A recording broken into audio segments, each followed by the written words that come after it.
नमस्कार, मैं अमित रमेश मखरे आज वापस आपका स्वागत करता हूं। दोस्तों, आज हम बात करने वाले हैं प्लास्टिक रिसाइकलिंग बिजनेस के बारे में।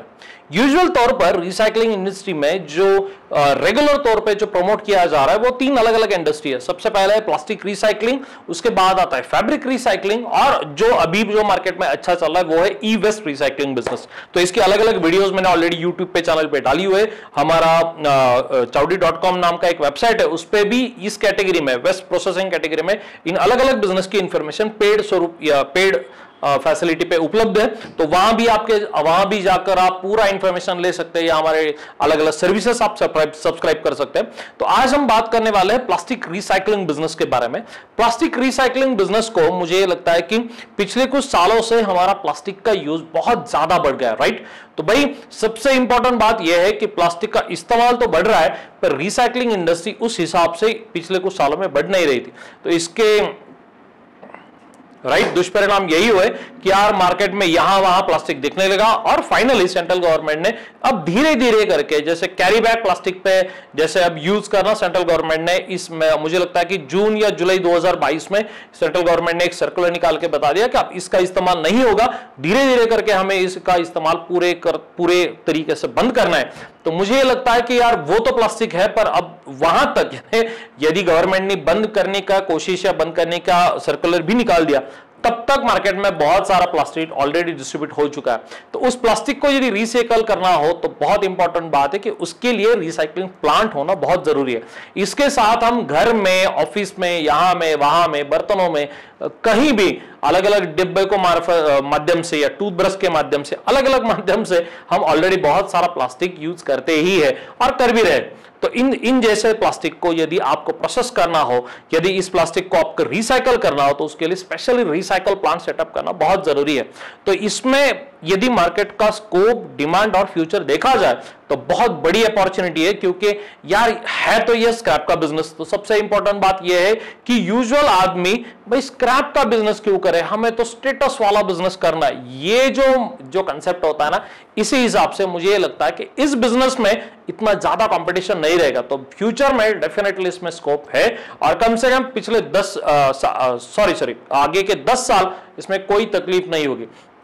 सबसे इंपॉर्टेंट बात है कि प्लास्टिक रिसाइकलिंग करने के टाइम हमें यह समझना होगा कि प्लास्टिक का कंपोजिशन किस तरीके से होता है। इसके लिए हमें टाइप समझनी होगी, जैसे कि मेरे हिसाब से पहला आता है पेट टाइप 1, पेट टाइप का एक प्लास्टिक आता है, देन एसडीपी आता है, देन मेरे हिसाब से एलडीपीई आता है, देन पीपी आता है, पीवीसी आता है, पीएस करके एक आता है। तो ये जो अलग अलग टाइप्स है, ये जो प्लास्टिक की अलग अलग टाइप्स है, इनके हिसाब से, इनके माध्यम से हमें यह समझना होगा कि किस टाइप का प्लास्टिक या किस टाइप का प्लास्टिक रिसाइकल हो सकता है। हालांकि एसडीपी प्लास्टिक ज्यादा से ज्यादा रिसाइकल करने लिए इजी होता है, या अभी के डेट में इस्तेमाल भी ज्यादा हो रहा है, पर भाई पीवीसी भी आ जाए, या फिर एलडीपी आ जाए, या फिर पीपी आ जाए, या फिर पेट बोतल आ जाए, तो हमें सब चलेगा, कोई दिक्कत नहीं, हम हर टाइप का प्लास्टिक रिसाइकल कर सकते हैं।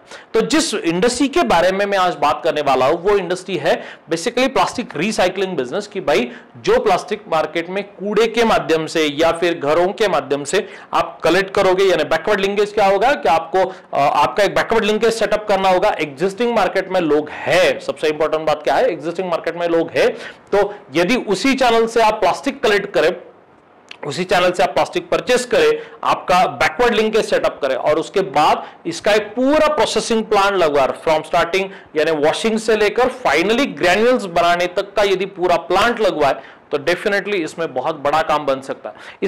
इसमें और एक बड़ी अपॉर्चुनिटी है कि भाई आप ऐसा भी कर सकते हो, जैसे पकड़ के चलते हैं कि आप महानगर पालिका या कारपोरेशन एरिया में हो, तो आप डायरेक्टली कारपोरेशन का कॉन्ट्रैक्ट भी ले सकते हो। तो इसमें डबल बेनिफिट होगा कि भाई आपको सिर्फ प्लास्टिक नहीं, आपको अदर देन सब यानी वेस्ट भी आपको कलेक्ट हो सकता है। तो ऐसा करते हैं कि चलो हमारा प्लास्टिक वेस्ट का प्रोसेसिंग यूनिट होगा, जो बाकी का जो मुझे मिलेगा वो मैं डेफिनेटली अदर वेंडर्स को सेल कर दूंगा। तो ऐसा भी हो सकता है। इसमें तो डबल बेनिफिट इसीलिए है कि कलेक्ट करने के लिए भी फंड्स गवर्नमेंट आपको देगा, प्रोसेस करने के लिए फंड्स गवर्नमेंट आपको देगा, और जो बेचा जाएगा उसमें से प्रॉफिट डायरेक्टली आपको मिलेगा। यानी जो रॉ मटेरियल है वो फ्री में मिलेगा। बात सुनो मेरी, जो रॉ मटेरियल है वो फ्री में मिलेगा। दूसरी इंपॉर्टेंट बात, वो प्रोसेस, वो कलेक्ट करने के लिए भी फंड्स देगा तो लॉजिस्टिक चार्जेस नहीं होगा।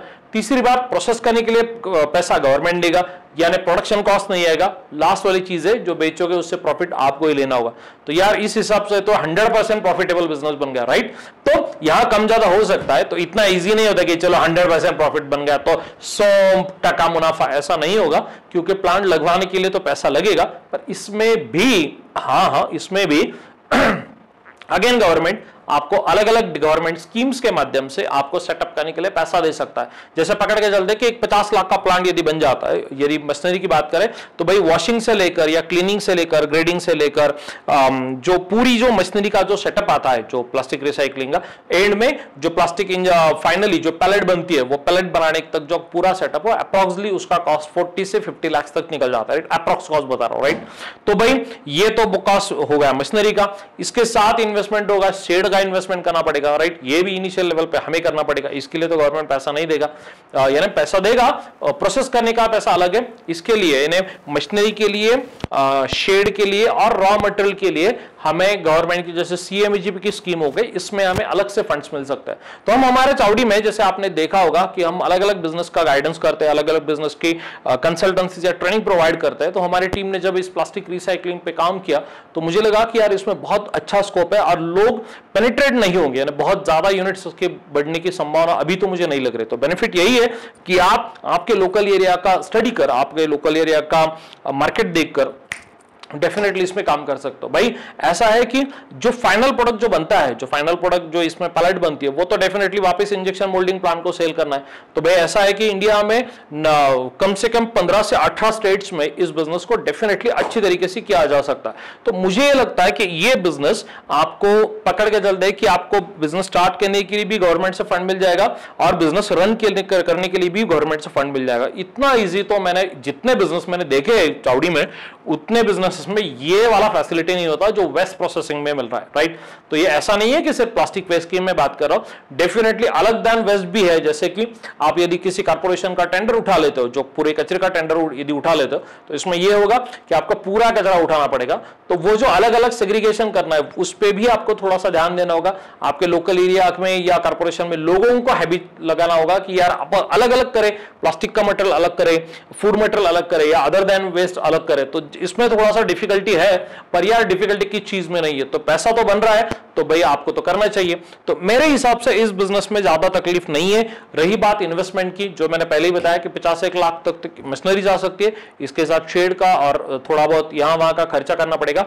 जगह की रिक्वायरमेंट कम से कम आपको 10 या 15 गुंठा यानी 10 से 15,000 स्क्वायर फीट की जगह लगेगी। तो भाई ऐसा है कि ज्यादा से ज्यादा इस बिजनेस को अच्छी जगह कौन सी होगी, तो मुझे लगता है शहर ही होगा, राइट। अर्बन एरिया में इस प्रोजेक्ट को करना थोड़ा सा इजी है। इसके साथ मेट्रो सिटी में आप कनेक्ट करो तो ये ज्यादा और कनेक्टिविटी अच्छा रहेगा, क्योंकि ज्यादा से ज्यादा आपको रॉ मटेरियल मिल सकता है और वहां से आपको एंड जो फाइनल प्रोडक्ट बनेगा उसे आपको डिजायर कस्टमर को सेल करने में भी थोड़ा सा आसानी हो सकती है। इसके साथ लॉजिस्टिक टीम आपको डेवलप करना पड़ेगा, क्योंकि रॉ मटेरियल कलेक्ट करने के लिए या फिनिश गुड सेल करने के लिए आपको डेफिनेटली लॉजिस्टिक मटेरियल लगाना पड़ेगा। इसमें मार्जिन कितना होता है, ऐसा बहुत सारे लोग मुझे पूछते हैं, तो पकड़ के चलते अप्रोक्सीमेटली मैं बोल देता कि पर प्रोडक्ट यदि पकड़ के चलते तो 2 से 5 रुपए किलो तक मैक्सिमम मार्जिन मिल सकता है, नॉट मोर देन दैट।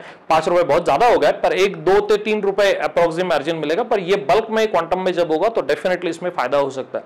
तो भाई इस बिजनेस को यदि आपको शुरुआत करनी है तो सबसे पहले तो मुझे लगता है सिर्फ प्लास्टिक रिसाइकलिंग इसी एंगल से ट्रीट ना करते हुए, यदि आप कॉर्पोरेशन एरिया को, लोकल एरिया को टारगेट कर रहे हो तो उसको पहले वहां जाकर एक बार देख लेना कि वहां का टेंडर कौन वर्कआउट कर रहा है। तो यहाँ वहां से शुरुआत की जाए तो फायदा हो सकता है। और यदि आपको ऐसा लग रहा है कि यार थोड़ा सा डिफिकल्ट है, कुछ बातें नहीं समझ में आ रही, तो डेफिनेटली आप हमारे चावड़ी का ट्रेनिंग एंड कंसल्टेंसी सेशन ले सकते हो। हम ऑडियो कॉल पे भी बात करते हैं, हमारे एक्सपर्ट्स आपको जूम पे भी आपको वीडियो कॉल पे भी बता सकते हैं, पर्सनल मीटिंग में भी आपको कंसल्टेशन कर सकते हैं, या फिर कहीं पे प्लांट लगवाओ, यदि हमारे पास कोई डेटाबेस अवेलेबल हो तो वहां पे आपको पेड चार्जेस करके विजिट भी अवेलेबल करवा के दे सकते हैं। तो ऐसा अलग अलग सर्विसेज हम बिजनेस के बारे में प्रोवाइड करवाते हैं। इसके साथ documentation, licence, how to do marketing, ये पूरा कंसल्टेशन हम इस हमारे कंपनी के द्वारा, कंपनी के माध्यम से पिछले 12 सालों से प्रोवाइड ही कर रहे हैं। तो पहले हम महाराष्ट्र में काम कर रहे थे, अब हम पूरे इंडिया में एक्सपांड कर रहे हैं। तो कहीं भी हमारा पोर्टफोलियो वही है, तो आपको कहीं भी और किसी भी हालात में बिजनेस स्टार्ट करने के लिए इंफॉर्मेशन की जरूरत हो तो हमारे कंपनी के कॉल सेंटर नंबर पे एक बार ट्राई जरूर करना, क्योंकि अलग अलग बिजनेस के एक्सपर्ट्स कोई भी बड़ा और झूठ ड्रीम आपको नहीं दिखाकर प्रैक्टिकल एनालिसिस पे आपको ऐड करता है। तो यदि आपको भी ये बिजनेस स्टार्ट करना है, चलो ये नहीं कोई और भी बिजनेस आपको स्टार्ट करना है, तो डेफिनेटली आप हमारे वेबसाइट को एक बार विजिट करना और इसके साथ हमारे कॉल सेंटर टीम से एक बार बात करके रखना, ताकि आपका regular churning process, regular guidance process हमारे माध्यम से होता रहे। तो भाई ये वीडियो आपको कैसा लगा ये मुझे डेफिनेटली बताइएगा। इसके साथ आपको और भी किसी बिजनेस की इंफॉर्मेशन चाहिए तो वो भी कमेंट करके मुझे डेफिनेटली बताना। ऐसे ही मिलते रहेंगे, बातें करते रहेंगे, कहीं मत जाना, पहले चैनल सब्सक्राइब कर लेना। मिलते रहेंगे, धन्यवाद।